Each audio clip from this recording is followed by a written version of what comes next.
దేవునికి స్తోత్రములు. ప్రభునందు ప్రియ స్నేహితులారా, మీ అందరికీ హృదయపూర్వక వందనాలు. దేవుని వాక్యమును ధ్యానించబోయే ముందు ప్రార్థన చేసుకుందామండి. ప్రార్థన. పరిశుద్ధుడైన తండ్రి, ప్రేమగల దేవ, నాయనా, మీ బంగారు పాదాలకు స్తోత్రాలు.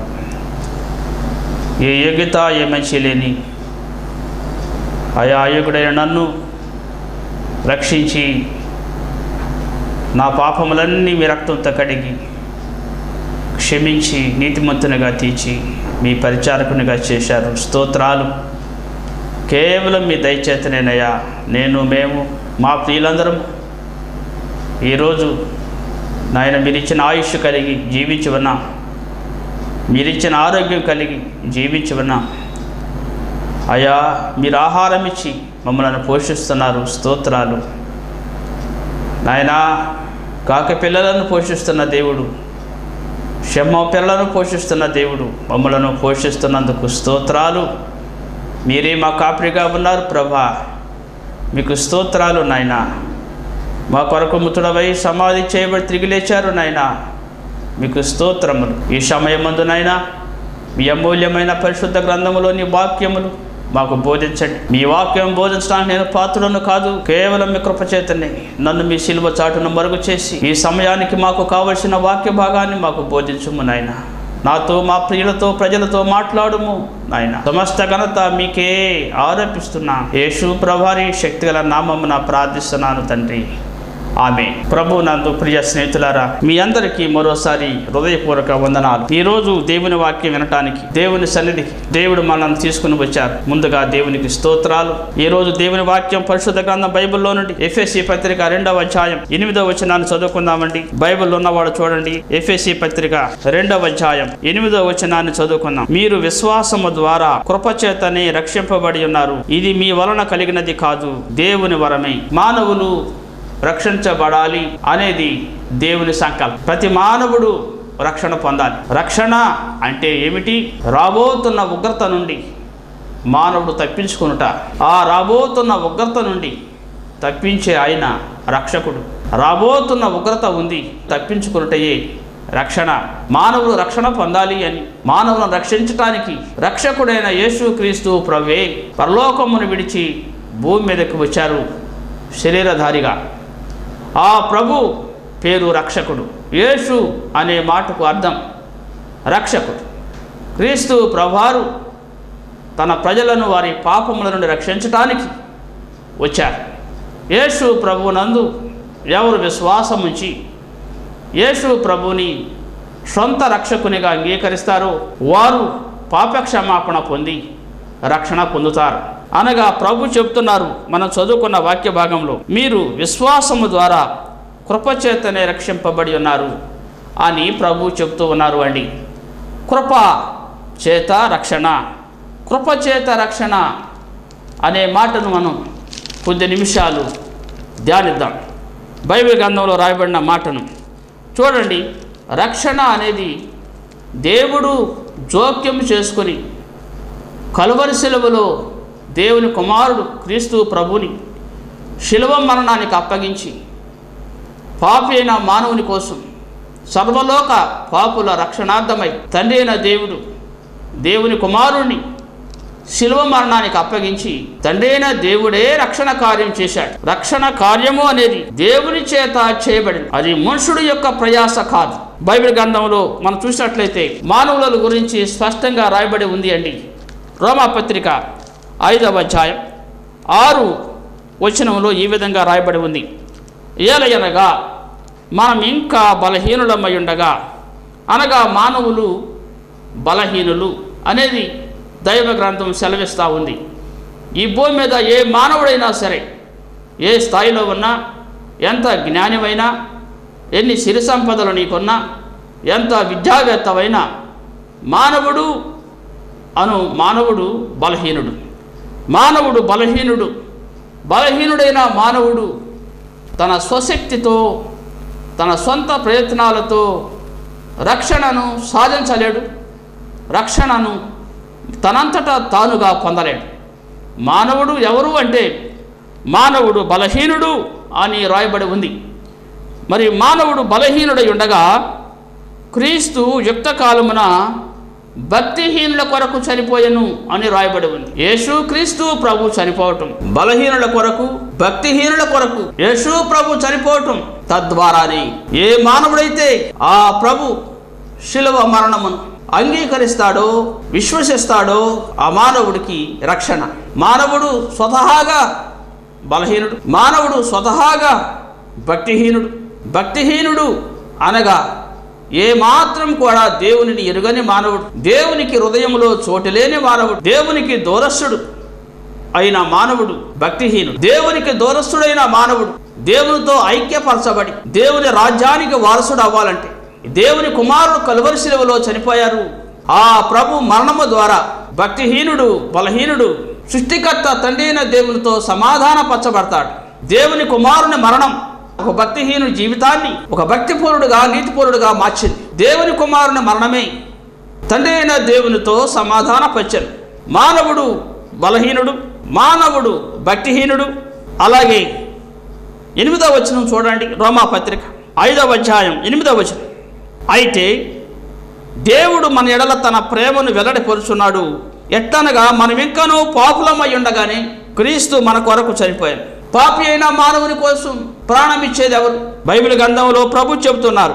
రోమాపత్రిక 5వ అధ్యాయం 7వ వచనం. నీతిమంతుని కొరకు సహితము ఒకడు చనిపోవుటారు. నీతిమంతుని కోసమే ఎవరు చనిపోవటానికి ముందుకు రారు కదా. మంచివారి కొరకు ఎవడైనా ఒకవేళ చనిపోవ తెగింపవచ్చును. ఒకవేళ మంచివారు ఎవరైనా ఉంటే మంచివారి కోసం చనిపోవటానికి ఎవరైనా తెగించవచ్చేమో, కానీ మంచివారు లేరు. పరిశుద్ధ గ్రంథం బైబిల్లో ప్రభు చెప్తున్నాడు, నీతిమంతుడు లేడు, ఒక్కడును లేడు అని రాయబడి ఉంది. రోమాపత్రిక 3వ అధ్యాయం 11వ వచనం. నీతిమంతుడు లేడు, ఒక్కడును లేడు. మంచివాని కొరకు చనిపోవటానికి మంచివాడే లేడు. ఏ భేదమును లేదు. అందరూ పాపము చేసి అనే మాటకు అర్థం అందరూ పాపులై ఉండగా ఏదేను తోటలోనూ సంక్రమించిన ఒక మనుషుని ద్వారా పాపము ద్వారా మరణం సర్వలోకము సంపాప్తమైంది. మంచివాని కొరకు చనిపోవటానికి మంచివాడే లేడు. మంచివాని కొరకు దేవుని కుమారుడు చనిపోవటమే. దేవుడు చెప్పాడు, మనం ఇంకనూ పాపులమై ఉండగానే మానవుడు భక్తిహీనుడు, మానవుడు బలహీనుడు, మానవుడు పాపి అయి ఉన్నాడు. పాపి అయిన మానవుని కొరకు తండ్రి అయిన దేవుడు సృష్టికర్త తన ఒక్కగానొక దేవుని కుమారుని ఈ భూమి మీదకు పంపించి శిలువ మరణానికి అప్పగించాడు. ఇందులో ప్రేమ ఉంది. తండ్రి అయిన దేవుడు కుమారుడైన దేవుణ్ణి శిలువ మరణానికి అప్పగించుటలో ప్రేమ, అది దేవుని ప్రేమ. ఎలాగా? దేవుని కుమారుడు చనిపోవటం అది నీ పాపం కోసమే, నీ భక్తిహీనత కోసమే, నీ బలహీనత కోసమే. నీ కొరకు, నా కొరకు దేవుని కుమారుడు చనిపోయాడు అని నువ్వు నమ్మావు, నీకు క్షమాపణ లభించింది. ఇందులో ప్రేమ ఉంది. దేవుడు మానవుడికి ఈ లోకంలో భోగభాగ్యాలు అడిగినవి, కోరినవి ఇచ్చే కంటే ఎక్కువగా పాపికి క్షమాపణ ఇచ్చాడు. ఇందులో ప్రేమ ఉంది. పాపి అయిన మానవునికి కావలసింది ప్రేమ, పాపి అయిన మానవునికి కావాల్సింది క్షమాపణ. అందుకే దేవుడు అంటున్నాడు, ఇందులో ప్రేమ ఉంది. ప్రేమ క్షమించును, ప్రేమ మరణించును. పాపికి బదులుగా చనిపోయేది ప్రేమ. ఆ ప్రేమామయుడే దేవుడు. నిన్ను సృష్టించిన దేవుడు నీ కొరకు, నా కొరకు కలువరి శిలువలో చనిపోయాడు. ఆ ప్రభువునందు మనం సృష్టించబడ్డాం. ఆయన లేకుండా ఏది కలగలేదు. అంత గొప్ప ప్రేమను కలువరి శిలువలో ప్రభు మనకిచ్చాడు. అందుకే ప్రభు వారు చెప్తూ ఉన్నారు అండి, రోమాపత్రిక 5వ అధ్యాయం 8వ వచనం. దేవుడు మన ఎడల తన ప్రేమను వెల్లడిపరుచున్నాడు. ఎట్లనగా మనం ఇంకనూ పాపులమై ఉండగాని క్రీస్తు మన కొరకు చనిపోయాడు. యేసు క్రీస్తు ప్రభు చనిపోయాడు. ఎవరి కోసం? నీ కోసం, నా కోసం, ప్రతి మానవుడి కోసం. ఏ మానవుడైతే విశ్వాసం ఉంచుతాడో ఆ మానవుడు క్షమాపణ పొందటం మాత్రమే కాదు, నీతిమంతుడిగా తీర్చబడతాడు. దేవుని ఎదుట దేవుడే ఆ మనుషుడి నీతిమంతుడని పిలిచాడు. అదే రోమాపత్రిక 5వ అధ్యాయం 9వ వచనం చదవండి.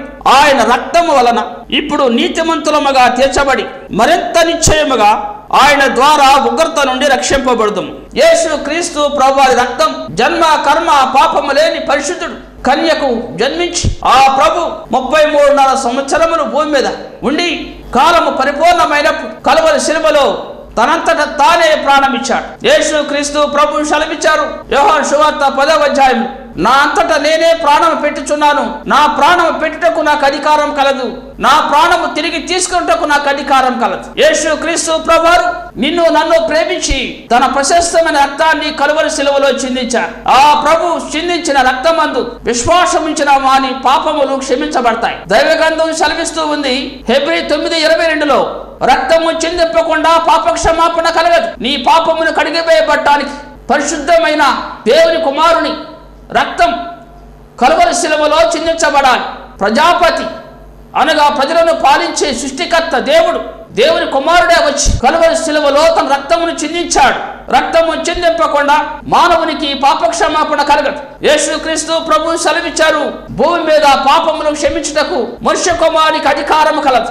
యేసు క్రీస్తు ప్రభు రక్తము చిందించారు, అది నీ కోసమేనని నువ్వు నమ్మావు, నీకు క్షమాపణ లభించింది. ఈ లోకములో నీకు ఏమీ లేకపోవచ్చు, నువ్వు లేనివాడు అవ్వచ్చు, కానీ దేవుడు నిన్ను ప్రేమించి నీకు ఒకే ఒకటి ఇచ్చాడు, శ్రేష్టమైనది. క్షమాపణ ఇచ్చి నీతిమంతుడిగా తీర్చి ఆయన దేవుని రాజ్యములో నీకు చోటు ఇచ్చాడు. క్షమాపణ క్రీస్తునందు పొందినవారు దేవుని రాజ్యములో చోటు. మోక్ష రాజ్యానికి వెళ్ళాలి అంటే మానవుడు క్షమాపణ పొందాలి. మానవునికి క్షమాపణ ఇచ్చేది యేసు క్రీస్తు ప్రభువారు మాత్రమే. తన ప్రశస్తమైన రక్తమును కలువరి శిలువలో చిందించారు. మొదటి పేతురు పత్రిక 1వ అధ్యాయం 18-19 వచనాలలో ఈ విధంగా రాయబడి ఉంది, వెండి బంగారముల వంటి క్షయ వస్తువుల చేత మీరు విమోచింపబడలేదు. వెండి బంగారాలు దేవునికి కానుకలు, దేవునికి అది ఇది చేశాము అని, దేవునికి అది ఇచ్చాము ఇది ఇచ్చామని ఏదో గొప్పలు చెప్పుకుంటే క్షమాపణ రాదు. దేవుని యొక్క వాక్యంలో దేవుడు చెప్పాడు, వెండి బంగారముల వంటి క్షయ వస్తువుల చేత మనకు విమోచన లేదు. నిర్దోషమును నిష్కళంకమును అయిన గొర్రెపిల్ల వంటి అమూల్య రక్తము చేత మీరు విమోచింపబడతారని మీరు ఎరుగరా అని రాయబడి ఉంది. గొర్రెపిల్ల ఆయనే దేవుని గొర్రెపిల్ల. భూలోకములో గొర్రెపిల్లలు, భూలోకములో మేకలు, భూలోకములో ఎద్దులు, పశువులు, కోడెలు, వేటి రక్తము మానవుని పాపమును తీసివేయటానికి పరలోకమందు నివసిస్తున్నటువంటి దేవుని కుమారుడు ఆయనే దేవుని గొర్రెపిల్ల. ఆ ప్రభు ఈ భూమి మీదకు శరీరధారిగా వచ్చారు. ఆయన పేరు దేవుని గొర్రెపిల్ల. దేవుని గొర్రెపిల్ల రక్తం నందు విశ్వాసం ఉంచడం ద్వారా మానవునికి విమోచన అనగా విడుదల దేని నుండి అనగా పాపము నుండి నీకు విడుదల, మరణ బంధకాల నుండి నీకు విడుదల, శాతాను కట్ల నుండి నీకు విడుదల, రోగముల నుండి నీకు విడుదల, ప్రకృతి బీపత్సాలు, శోధనలు, కలవరము, కన్నీరు, భూలోకములో ఇరుకులు, ఇబ్బందులు, శాపము నుండి విడుదల గొర్రెపిల్ల రక్తము నందు విశ్వాసం ఇచ్చిన వారికి ప్రభు వారిచ్చారు. యేసు క్రీస్తు ప్రభు పేరు శాపగ్రాహి అని గలతీ 3:13 క్రీస్తు మన కొరకు శాపగ్రస్తుడాయను అని రాయబడి ఉంది. అనగా శాపగ్రస్తులు ఎవరు అంటే దేవునితో సంబంధం లేని మానవుడు. దేవుని వాక్యానికి ఏ మనిషి హృదయంలో చోటు ఉండదో, దేవుణ్ణి ఎవరు ప్రేమించలేదు, దేవునికి ఎవరు లోబడలేదు, దేవుడు లేని మానవుడు శాపగ్రస్తుడు. అనగా దేవుడికి వేరుగా ఉన్న ప్రతి మానవుడు, పాప క్షమాపణ పొందని ప్రతి మానవుడి మీద శాపము అనేది ఉంది. అందుకే యేసు క్రీస్తు ప్రభు మన కొరకు శాపగ్రాహి ఆయన అని రాయబడి ఉంది. యేసు క్రీస్తునందు విశ్వాసం ఇచ్చినప్పుడు పాప క్షమాపణ లభిస్తుంది, మరణ బంధకాల నుండి విడుదల లభిస్తుంది, శాపము నుండి విడుదల లభిస్తుంది, దయ్యపు సాతాను శక్తుల నుండి విడుదల లభిస్తుంది. నీకు ఏ పరిస్థితిలో ఉన్నా నీకు విడుదల అనేది కలువరి శిలువలో యేసు క్రీస్తు ప్రభువునందు విశ్వాసం ఇచ్చిన వారికి ప్రభు విడుదల ఇచ్చారు. ఆ ప్రభు రక్తం మన నీతిమంతులుగా చేయి. అనగా యేసు క్రీస్తు ప్రభు రక్తమునందు విశ్వాసం ఇచ్చిన వారు నీతిమంతులుగా తీర్చబడతారు. మరలా రండి రోమాపత్రిక 5వ అధ్యాయం 9వ వచనం, కాబట్టి ఆయన రక్తము వలన ఇప్పుడు నీతిమంతులముగా తీర్చబడి మరింత నిశ్చయముగా ఆయన ద్వారా ఉగ్రత నుండి రక్షింపబడును. అనగా నీతిమంతులుగా తీర్చబడిన వారి మీద ఉగ్రత లేదు. ఉగ్రత అంటే అది రాబోతున్నటువంటి శిక్ష, దాన్ని నరకము అంటారు, అగ్నిగుండము అంటారు. అగ్ని ఆరదు, పురుగు చావదు. ఎవరు క్రీస్తునందు విశ్వాసం ఉంచలేదు వారికి ఆ శిక్ష కాచుకొని ఉంది. నరకము అనే శిక్ష అపవాదికి దేవుడు నిర్ణయించాడు, మానవుని కోసం కాదు. దేవుడు ప్రేమ గలవాడు, మానవుని కోసం నరకాన్ని చేయలేదు. అపవాదికిని వాని దూతలకును సిద్ధపరచబడిన నిత్యాగ్ని దండన. అది ఎవరికి? అది సాతానుకు సంబంధించింది. కానీ నీవు ఎరిగి కూడా తెలిసి కూడా భూమి మీద సిలువలో నీ కొరకు చనిపోయిన నువ్వు దేవుని కుమారుని అంగీకరించకపోతే, నీవు విశ్వాసం ఉంచకపోతే, తెలిసి కూడా నువ్వు పెడచెవిని పెట్టి యేసు ప్రభును త్రోసివేసి నువ్వు జీవిస్తే ఏ గడియలో ఏ క్షణంలో మరణించదవో ఆ గడియలో నీకు అదిగో ఆ నరకము అగ్నిగుండము కాచుకొని ఉంది. దేవుడు చెప్తూ ఉన్నాడు, సమయం ఉండగానే దీపం ఉండగానే ఇల్లు చక్కబెట్టుకోమని. అనగా దేవుడు మనకు ఇంతవరకు ఆయుష్ ఇచ్చాడు, ప్రేమించి ఆ కలువరి శిలువ వార్త మనకు వినిపిస్తా ఉన్నాడు. దేవుని యొక్క వాక్యం మనం చదువుకుంటే ఈ విధంగా రాయబడి ఉంది, నీతిమంతులముగా తీర్చబడ్డాం. ఎలాగూ అంటే ఆయన రక్తము వలన అని రాయబడి ఉంది. అనగా యేసు క్రీస్తు రక్తము వలన నీతిమంతులుగా తీర్చబడ్డాం. యేసు క్రీస్తు ప్రభు రక్తం వలన అనగా యేసు క్రీస్తు ప్రభు రక్తము చిందించింది నీ కొరకే అని నీ విశ్వసించిన ఎడలా, అనగా బైబిల్ గ్రంథంలో ఈ విధంగా రాయబడి ఉంది, ఇదిగో మనము మన పాపములను ఒప్పుకునే ఎడల ఆయన నమ్మదగిన వాడు నీతిమంతుడు గనుక మన సమస్త దుర్నీతి నుండి మనను పవిత్రులుగా చేయి. అలాగే ఇదిగో యేసు రక్తము ప్రతి పాపము నుండి మనను పవిత్రపరుచును అని రాయబడి ఉంది. క్రీస్తు ప్రభువారి పరిశుద్ధ రక్తమునందు ఎవరు విశ్వాసం ఉంచుతారో వారు పాపములు కడిగివేయబడతాయి, వారు నీతిమంతులుగా తీర్చబడతారు. నీతి అనగా దేవుని ఎదుట నిలబడుట, అనగా దేవుని ఎదుట సమాధానపరచబడి దేవుని ఎదుట నిలబడాలంటే నీతిమంతుడిగా తీర్చబడాలి. దేవునితో సంబంధం అని అర్థం. నీతి అనగా దేవునితో సహవాసం చేయాలి అంటే మనుషుడు నీతిమంతుడు అవ్వాలి. మనుషుడు నీతిమంతుని చేసింది యేసు క్రీస్తు ప్రభువు శిలువ మరణ బలియాగమై నీ యొక్క నా యొక్క నీతి ఈ లోకములో మన నీతి మురికి గుడ్డ లాంటిది. మన నీతి దేవుని ఎదుట పనికిరాదు. ఈ సమాజంలో పనికొచ్చిందేమో కానీ మానవుని నీతి దేవుని ఎదుట పనికిరాదు. మానవుని యొక్క నీతి ద్వారా మానవుడు పరలోక రాజ్యం చేరలేడు. యేసు క్రీస్తు ప్రభు ఆ కలువరి శిలువలో చనిపోయారు. ఆ ప్రభు రక్తమునందు విశ్వాసముంచిన మానవుడు నీతిమంతుడిగా తీర్చబడి మరింత నిశ్చయముగా ఆయన ద్వారా ఉగ్రత నుండి రక్షింపబడుతుంది. ఉగ్రత అనేది లేదు. క్రీస్తుతో నీకు సంబంధం ఏర్పడింది. నువ్వు పాపక్షమాపణ పొందిన మనుషుడివి, నీ విశ్వాసం కలిగిన మనుషుడివి. పరిశుద్ధ గ్రంథం బైబిల్కు నువ్వు చోటిచ్చావు, దేవుని వాక్యానికి లోబడ్డావు, నువ్వు ప్రభువుని అంగీకరించి బాప్తిసం తీసుకున్నావు. నీ మీద ఉగ్రత లేదు, నీకు దండన లేదు. దేవుడు నీకు రక్షణ ఇచ్చాడు, నువ్వు రక్షణ పొందిన మనుషుడివి. ఒకవేళ క్రీస్తు ప్రభువుకి నువ్వు చోటివ్వకపోతే యేసు ప్రభు నీ కొరకు చనిపోయాడు అన్న సంగతి నువ్వు అంగీకరించకపోతే నువ్వు ప్రమాదంలో ఉన్నావు అని గమనించండి ప్రియుడా. దేవుని యొక్క వాక్యం ఈ విధంగా సెలవిస్తూ ఉంది. అలాగే రోమపత్రిక 5:10 ఈ విధంగా రాయబడి ఉంది, ఏలయనగా శత్రువులమై ఉండగా ఆయన కుమారుని మరణము ద్వారా మనము దేవునితో సమాధానపరచబడిన ఎడల సమాధానపరచబడిన వారమై ఆయన జీవించుట చేత మరి నిశ్చయముగా రక్షింపబడుదము అని రాయబడి ఉంది. 4వది మనము శత్రువులమై ఉండగా, మొదటిది బలహీనులమై ఉండగా, 2వది భక్తిహీనులమై ఉండగా, 3వది పాపులమై ఉండగా, 4వది శత్రువులమై ఉండగా. శత్రువులు ఎవరు? శత్రువులు దేవునికి శత్రువు ఎవరు? సాతానుడు, అపవాది. అనగా దేవునితో సంబంధం లేని మనిషి శత్రువైన సాతానుతో సాతాను సంబంధమైన కార్యాలలో పాల్గొంపులు పొందుచు దేవునికి విరోధమైనటువంటి కార్యములు చేయుచు పరిశుద్ధ గ్రంథం బైబిల్కి వ్యతిరేకంగా జీవిస్తూ క్రీస్తు ప్రభు శిలువను త్రోసివేసి నిన్ను ప్రేమించిన మహాదేవుని ప్రేమను ధిక్కరించి ఎవరు జీవిస్తారో వారు శత్రువులు. మనము శత్రువులై ఉండగా మానవుడు దేవునికి శత్రువైపోయి దూరంగా ఉంటే దేవుడు చూస్తూ ఊరుకోలేదు అండి. శత్రువైన మానవుణ్ణి దేవుడు ప్రేమించి మిత్రునిగా చేసుకోవటానికి కలువరి శిలువలో దేవుని కుమారుణ్ణి తండ్రి అయిన దేవుడు శిలువ మరణానికి అప్పగించాడు. ఆ కుమారుని మరణము ద్వారా మనము దేవునితో సమాధానపరచబడ్డాం. కుమారుని మరణము ద్వారా ఏమండి, సృష్టికర్త అయిన దేవుడు పాపి అయిన మానవుడు విరుద్ధ ధ్రువాలుగా ఉంటే తండ్రి అయిన దేవుని ఎదుటికి ఒక పాపి అయిన మానవుడు తీసుకొచ్చి నిలబెట్టాలంటే యేసుక్రీస్తు ప్రభు మరణము ద్వారానే సాధ్యం. తండ్రి అయిన దేవుడు ఆ సంకల్పం ప్రకారం తన ఒకగానొక కుమారుడు, దేవుని కుమారుణ్ణి శిలువ మరణానికి అప్పగించాడు.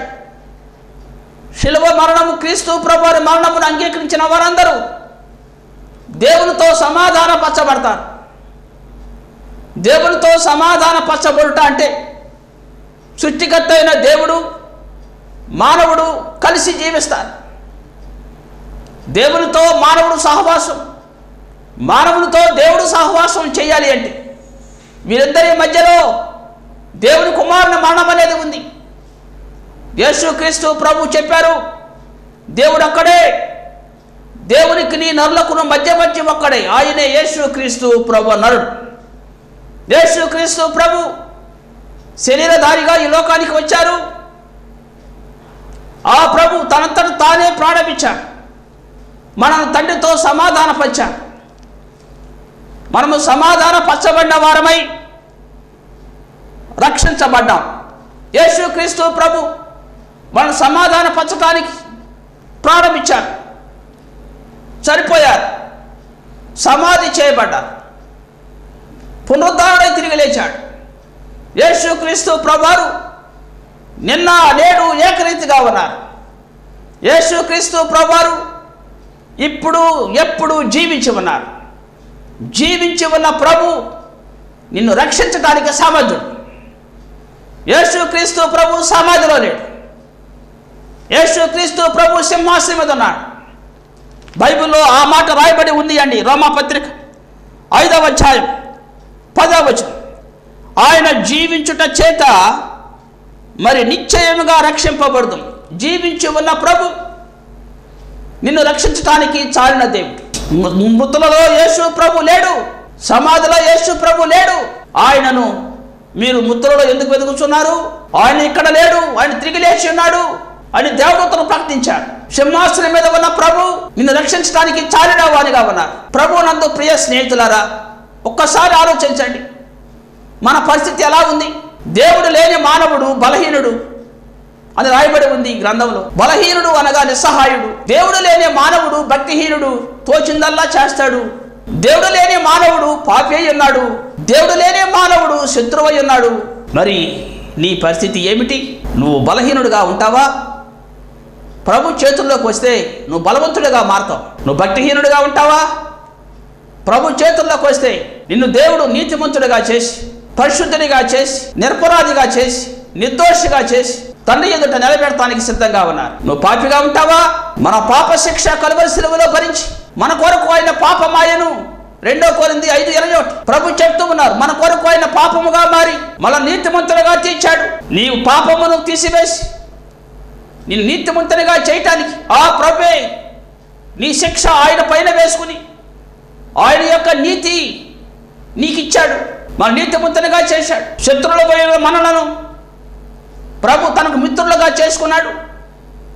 ఆ ప్రభునందు విశ్వాసం ఉంచితే నువ్వు దేవుని స్నేహితుడివి. అబ్రహాం దేవుని స్నేహితుడు. దేవుని మాటకు లోబడ్డాడు అబ్రహాము ధన్యవచనం పొందాడు. ప్రభునందు ప్రియ స్నేహితులారా, సృష్టికర్త అయిన దేవునికి అబ్రహాం లోబడ్డాడు. సృష్టికర్త అయిన దేవుని అబ్రహాం నమ్మాడు. అబ్రహాము దేవుని నమ్మెను, అది అతనికి నీతిగా ఎంచబడెను. ఈరోజు నువ్వు దేవుని నమ్మావా? పాప క్షమాపణ పొందావా? పరిశుద్ధపరచబడి నీతిమంతుడు అయ్యావా? ప్రభు అడుగుతున్నాడు అండి. మరి మన పరిస్థితి ఏమిటి? జనములు చెడ్డవి, మీరు అజ్ఞానుల వలె కాక జ్ఞానుల వలె నడుచుకొనుడి అని ప్రభు చెబుతూ ఉన్నారు అండి. దేవుడు మనను తనతో సమాధానపరుచుకోవటానికి తన కుమారుణ్ణి కలువరి శిలువ మరణానికి అప్పగించాడు అండి. కనుకొనే రక్షణ కార్యం అనేది దేవుని సంకల్ప ప్రకారం దేవుడే తన కుమారుణ్ణి శిలువ మరణానికి అప్పగించి మనం రక్షించాడు. మన యొక్క అర్హతల చేత, మన యోగ్యతల చేత, మన తెలివితేటల చేత, మన ప్రయత్నాల చేత మనకు రక్షణ లేదు. రక్షణ అనేది దేవుడే కలుగు చేసుకొని తన కుమారుని మరణము ద్వారా సర్వ ప్రపంచానికి రక్షణ ఇచ్చాడు. రక్షణ దేవుని కార్యం, అది మన ప్రయత్నం కాదు. ప్రభు నందు ప్రియ స్నేహితులారా, 1 తిమోతి 1:15, 1 తిమోతి 1:15 ఈ విధంగా రాయబడి ఉంది అండి. పాపులను రక్షించుటకు క్రీస్తు యేసు లోకమునకు వచ్చెను అను వాక్యము నమ్మదగినది, పూర్ణాంగీకారమునకు యోగ్యమైనది ఉన్నది. అట్టి వారిలో నేను ప్రధానుడను అయినను నిత్య జీవము నిమిత్తము తనను విశ్వసింపబోవు వారికి నేను మాదిరిగా ఉండులాగున యేసు క్రీస్తు తన పూర్ణమైన దీర్ఘశాంతము ఆ ప్రధాన పాపినైన నాయందు కనపరుచున్నట్లు నేను కనికరింపబడి తిని అని రాయబడి ఉంది అండి దేవుని యొక్క వాక్యం. యేసు క్రీస్తు ప్రభువారు పాపులను రక్షించడానికి ఈ లోకమునకు వచ్చాను అన్న వాక్యం అది పూర్ణాంగీకారమైంది. ఆ వాక్యము నమ్మదగింది. ఎవరైనా సరే సందేహించినా, ఎవరైనా దేవుని వాక్యాన్ని అనుమానించినా, ఎవరైనా దేవుని వాక్యాన్ని తృణీకరించినా అది నీకు మంచిది కాదు. దేవుని వాక్యం బైబిల్ గ్రంథం ఈ విధంగా సెలవిస్తూ ఉంది. పాపులను రక్షించడానికి యేసు క్రీస్తు యేసు లోకమునకు వచ్చాను అను వాక్యము నమ్మదగిన వాక్యం ఉంది. ఈ వాక్యం నమ్మావా? పూర్ణాంగీకారమునకు యోగ్యమైంది. నువ్వు అంగీకరించావా? అపోస్తలుడైన పౌలు గారు రక్షణ పొందక మునుపు, యేసు క్రీస్తు ప్రభుని ఎరుగక మునుపు, యేసు క్రీస్తు ప్రభువారికి శత్రువుగా నడుచుకున్నాడు, సంఘానికి శత్రువుగా నడుచుకున్నాడు, దేవుని ప్రవక్తలకు సేవకులకు శత్రువులుగా నడుచుకున్నాడు. యేసు క్రీస్తు ప్రభువుని దేవుని కుమారునిగా అంగీకరించలేదు. అటువంటి మనుషుల్ని దమస్కు మార్గంలో మిట్ట మధ్యాహ్నం దేవుడు ప్రత్యక్షమై కనబడినప్పుడు యేసు క్రీస్తును అంగీకరించి అప్పుడు అంటున్నాడు ఏమని అంటే, ప్రధాన పాపినైన నాయందు ఆ ప్రభు కృప చూపాడు, నేను కనికరించబడ్డాను. ఏమండి, నీవైనా నేనైనా తెలియక ఎన్నో పాపాలు చేశాం, తెలియక ఎంతో ఘోరమైన జీవితం జీవించాం. సర్వసత్యం ఎరిగిన వారం ఈరోజు బైబిల్ గ్రంథం నీకు తెలుసు. క్రీస్తు నిన్ను ప్రేమించి నీ కొరకు 2 చేతులు చాచి పిలుస్తూ ఉన్నాడు. ప్రధాన పాపినైన పౌలుని సౌలుగా ఉన్నప్పుడు ఎలా దర్శించి కనికరించాడో ఈరోజు నిన్ను నన్ను జీవించి ఉండగానే కనికరిస్తున్నాడు. ప్రభుని అంగీకరిస్తారా అండి? పాపక్షమాపణ పొంది ఆ రాబోతున్న మహాదేవుని రాజ్యంలో చోటు మనం పొందినట్లుగా ప్రభు సహాయం చేస్తారు. విశ్వసించి ప్రభుని అడుగుతారా అండి? బైబిల్ గ్రంథంలో కొద్ది నిమిషాల్లో చనిపోతున్నటువంటి శిలువలో కుడివైపు దొంగ ఒక నేరస్తుడు కూడా శిలువ శిక్ష వేశారు ప్రభుతో పాటు. ఆ నేరస్తుడు అంటున్నాడు ఏమని అంటే, నీ రాజ్యంతో వచ్చినప్పుడు నన్ను జ్ఞాపకం చేసుకో అయ్యా అని యేసు ప్రభుని అడిగాడు. ఏమండి, ప్రతి మానవుడు ఒకసారి మరణిస్తాడు. అందరూ మరణించాల్సిందే. ఆ తర్వాత తీర్పు జరుగుతుంది. మరణించక ముందే ఆ తీర్పు తప్పించుకోవటానికి ఇదిగో ఆ తీర్పును తప్పించే దేవుడు ఉన్నాడు, ఆయన యేసు ప్రభు. శిలువలో ఆయన మన కోసం తీర్పు పొందాడు. శిలువ మరణము అది మన తీర్పు ఆయన పొందాడు. యేసునందు విశ్వాసం ఉంచితే నీకు తీర్పు లేదు. దేవుని రాజ్యంలో చోటు, మోక్ష రాజ్యంలో చోటు. మోక్షానికి వెళ్తానికి నువ్వు వెతుకుతున్నావా? మోక్షం ఎక్కడుంది అని అనుకుంటున్నావా? మోక్షానికి చిరునామా ఎవరు? యేసు ప్రభు, నేనే మార్గం అన్నాడు. ఏమండి ప్రియ స్నేహితులారా, యేసునందు విశ్వాసం ఉంచండి, ప్రభుని అంగీకరించండి. ఇదిగో మహా గొప్ప ఉచితంగా ఇచ్చే రక్షణ, పాపక్షమాపణ, నీతి ఆ ప్రభు నందు పొందండి. ఇది అమూల్యమైన సువర్తమానం. మళ్ళా రేపు సమయం రాదు. ఈరోజే విశ్వసించి ప్రార్థించు, ఆశీర్వాదము మేలు పొందవలసిందిగా ప్రభు పేరట ప్రభు నామమును మేము బతిమలాడుకుంటూ సేవకునిగా అటువంటి కృప దేవుడు మీకు అనుగ్రహించును గాక. ఆమె. ఏమండి, ప్రార్థన చేసుకుందాం. 1 నిమిషం కళ్ళు మూసుకోండి.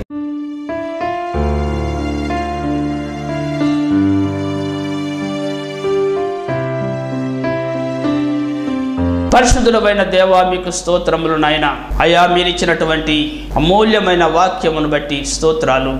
మీ వాక్య సత్యము మా ప్రజల వినికిడిలో వారు విని అర్థం చేసుకొని విశ్వాసముంచి అయ్యా మీ దీవెనలు పొందే కృప మా ప్రియులందరికీ దయచి మహిమ ఘనత ప్రభావములు మీకు ఆరోపిస్తున్న అపాత్రుడైన యేగుడను యేసయ్య శక్తుల నామమున ప్రార్థించి వేడుకుంటున్నాను తండ్రి. ఆమేన్. ఆమేన్. ప్రభునందు ప్రియ స్నేహితులారా, మీ అందరికీ హృదయపూర్వక వందనాలు. సెలవు.